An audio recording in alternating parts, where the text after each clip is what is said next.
Assalamualaikum warahmatullahi wabarakatuh. Kali ini kita akan belajar mengenai sejarah perkembangan ilmu pengetahuan pada masa dinasti Umayyah. Dinasti Umayyah berdiri sejak tahun 661 Masehi dan berakhir pada tahun 750 Masehi. Selama 89 tahun berdiri, terdapat 14 khalifah yang berkuasa di dinasti Umayyah. 5 khalifah yang paling terkenal yaitu Muawiyah bin Abu Sufyan, Abdul Malik bin Marwan, Al-Walid bin Abdul Malik, Umar bin Abdul Aziz, dan Hashim bin Abdul Malik.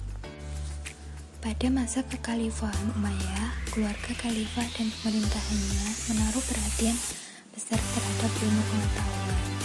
Sejumlah bidang ilmu pengetahuan yang berkembang pesat pada masa itu meliputi ilmu-ilmu agama, bahasa, sejarah, geografi, filsafat, astronomi, matematika, fisika, dan ilmu pengetahuan lainnya. Selain itu, bidang arsitektur juga berkembang dengan dibangunnya kubah Al-Saqrah di Baitul Maqdis pada masa pemerintahan Abdul Malik bin Marwan.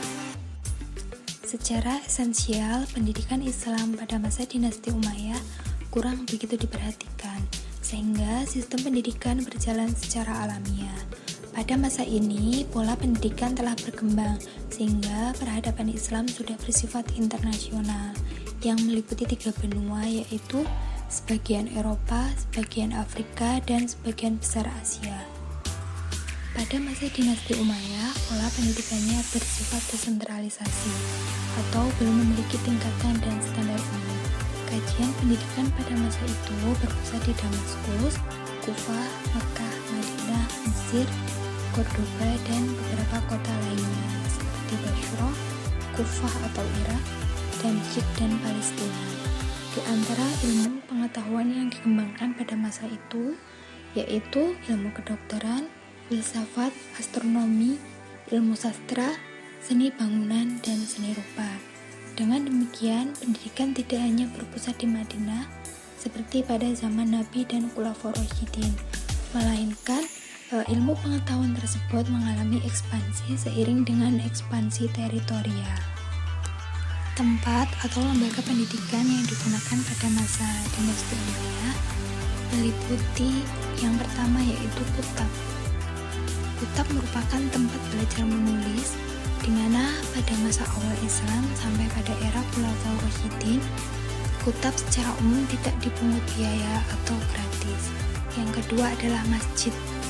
Masjid merupakan tempat pengembangan ilmu pengetahuan terutama yang bersifat keagamaan. Pada pendidikan masjid ini terdapat 2 tingkatan, yaitu menengah dan tinggi. Materi pelajaran yang diajarkan seperti Al-Quran dan tafsir, hadis, fikih, serta syariat Islam. Yang ketiga yaitu Badiah, yaitu tempat belajar bahasa Arab yang fasih dan murni. Hal ini terjadi ketika Khalifah Abdul Malik bin Marwan memprogramkan Arabisasi, maka muncullah istilah Badiah, yaitu dusun Badui di Padang Sahara.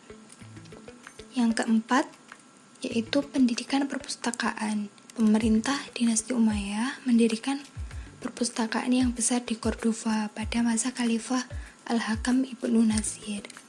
Yang kelima yaitu Majelis Sastra, yaitu suatu majelis khusus yang diadakan oleh Khalifah untuk membahas berbagai ilmu pengetahuan. Majelis ini sudah ada sejak zaman Khulafaur Rasyidin yang diadakan di masjid. Namun, pada masa dinasti Umayyah, pelaksanaannya dipindahkan ke istana dan hanya dihadiri oleh orang-orang tertentu saja. Yang terakhir yaitu Bamaristan, yaitu rumah sakit tempat berobat dan merawat orang serta tempat studi kedokteran. Yang selanjutnya adalah perkembangan ilmu pengetahuan. Yang pertama adalah ilmu-ilmu agama. Di antara ilmu-ilmu agama yang berkembang adalah ilmu qiraat atau seni membaca Al-Quran serta ilmu tafsir. Tokoh-tokoh di bidang qiraat dan tafsir adalah Nafi ibnu Abdurrahman, Abdullah bin Abbas, Abdullah bin Ibnu Katsir, dan lain sebagainya. Berkembang juga ilmu hadis dengan tokoh seperti Imam Bukhari, Imam Muslim, Abu Dawud, dan lainnya. ilmu fikih dengan tokoh besar seperti Imam Abu Hanifah, Imam Malik bin Anas, dan tokoh-tokoh lainnya. Yang selanjutnya adalah ilmu bahasa Arab. Sebenarnya ilmu bahasa Arab pada masa sebelum Islam sudah berkembang jauh. Akan tetapi selama itu sebagian besar penduduk Jazirah Arab adalah orang-orang yang ummi, yaitu tidak bisa membaca dan menulis. Tradisi keilmuan bahasa mereka berbentuk lisan dan bukan tulisan. Pada masa kekhalifahan Umayyah, ilmu bahasa Arab dikodifikasi sedemikian rupa dan ditulis sesuai cabang-cabang bahasanya. Misalnya Abu al-Aswad ad-Duali dari Bashrah yang menuliskan ilmu nahwu, Yahya bin Ya'mar, murid Abu al-Aswad yang kemudian menulis ilmu syaraf dan balaghah. Pada masa dinasti Umayyah juga, Ahmad al-Farihidi menyusun kamus atau mu'jam bahasa Arab dan kaidah-kaidah bahasa Arab. Yang selanjutnya adalah ilmu sejarah. Perkembangan ilmu sejarah di masa dinasti Umayyah dimulai dari penulisan sirah nabawiyah atau perjalanan hidup Nabi Muhammad SAW. Data-data sejarah ini dikulik melalui sumber-sumber lisan dari sahabat-sahabat Rasulullah. Di masa kekhalifahan Umayyah, kitab sejarah pertama kali ditulis adalah Al-Maghazi dan Al-Sirah yang ditulis oleh Ibnu Syihab Az-Zuhri untuk merekam riwayat perjalanan Nabi Muhammad SAW. Sejarawan-sejarawan yang terkenal di masa kekhalifahan Umayyah antara lain Ibnu Ishaq Al-Waqidi, Ibnu Hisham, Muhammad bin Umar Al-Waqidi, dan tokoh-tokoh lainnya. Yang keempat yaitu ilmu kalam. Di bidang ilmu kalam di masa kekhalifahan Umayyah berkembang aliran-aliran pemikiran Jabariyah yang dipelopori oleh Jam bin Safwan, aliran Qadariyah yang dipelopori oleh Ma'bad al-Juhani, dan aliran Mu'tazilah yang dipelopori oleh Wasil bin Atha.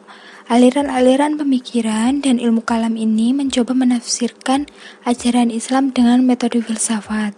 Namun, banyaknya tokoh yang mendapat tekanan dari pemerintah.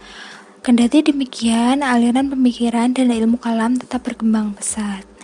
Yang selanjutnya adalah ilmu sastra. Jenis sastra yang berkembang di masa kekhalifahan Umayyah adalah syair atau puisi. Syair-syair ini didengangkan di banyak pertemuan. Bahkan pada masa itu terdapat pasar Ukas yang menjadi tempat untuk pertunjukan syair Arab. Orang yang memiliki kecakapan lisan, baik itu orator dan penyair, memiliki kedudukan sangat terhormat di kabilahnya. Pada masa dinasti Umayyah, terdapat beberapa aliran syair yang berkembang. Misalnya, syair ghazal yang penuh nuansa cinta dan erotisme. Syair ghazal ini dikembangkan oleh Umar bin Abu Rabi'ah. Selain itu, berkembang juga syair politik yang dikenal dengan sebutan al-syir al-hizbi. Yang terakhir adalah ilmu kimia dan kedokteran. Untuk keperluan praktis, ilmu kimia dan kedokteran turut berkembang pesat. Tokoh terkenal yang mendalami bidang ini adalah Khalid bin Yazid bin Muawiyah yang belajar di Alexandria, Mesir. Ia menerjemahkan karya-karya Yunani di bidang kedokteran, kimia, farmasi, dan matematika ke dalam bahasa Arab. Tokoh lainnya dari golongan Nasrani adalah Ibnu Atsal dan Abu Hakam al-Nasrani. Ia merupakan dokter pribadi Khalifah Muawiyah bin Abu Sufyan. Abu Hakam adalah spesialis bidang farmasi dan obat-obatan dari pil, tablet, hingga ramuan herbal. Cukup sekian materi dari saya. Semoga pembelajaran mengenai sejarah perkembangan ilmu pengetahuan pada masa Dinasti Umayyah kali ini dapat bermanfaat bagi teman-teman semua. Akhirul kalam, wassalamualaikum warahmatullahi wabarakatuh.